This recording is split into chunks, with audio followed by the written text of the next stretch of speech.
Dubai মাতাতে superstar Shakib খানের সঙ্গী হচ্ছেন চিত্রনায়িকা পূর্ণিমা ও কলকাতার অভিনেত্রী শ্রাবন্তী চট্টোপাধ্যায়। দুবাইয়ের এনআরআই জুয়েলার্স ব্র্যান্ডের অ্যাম্বাসেডর হয়েছেন শাকিব খান।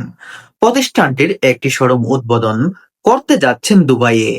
এই নায়ক জানা গেছে আগামী 26শে অক্টোবর প্রতিষ্ঠানটির ষষ্ঠ শাখা উদ্বোধনের অনুষ্ঠানে যোগ দিবেন ডালিউড কিং।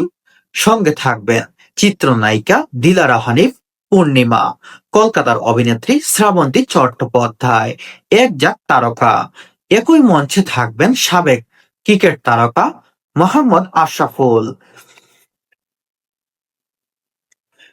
ইতিমধ্যে ভিডিও বার্তায় নিজেদের উপস্থিতি বিষয়ে নিশ্চিত করেছেন শিল্পীরা।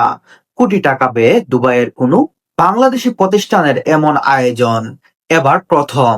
একই আয়োজনে যোগ দিবেন যুক্তরাষ্ট্র আরব আমিরাতেও ভারত, পাকিস্তানের শ্রীলঙ্কার বেশ কয়েকজন তারকা শিল্পী। আয়োজকরা জানিয়েছেন এই অনুষ্ঠানকে ঘিরে ব্যাপক নিরাপত্তা ব্যবস্থা গ্রহণ করা হয়েছে। ধারণা করা হয়েছে প্রিয় তারকাদের দেখতে দুবাইয়ে গোল্ড শোরুমে এশিয়া অঞ্চলে অন্তত 20,000 দর্শকের উপস্থিতি থাকবে। দুবাইয়ের বিখ্যাত গোল্ড বাজার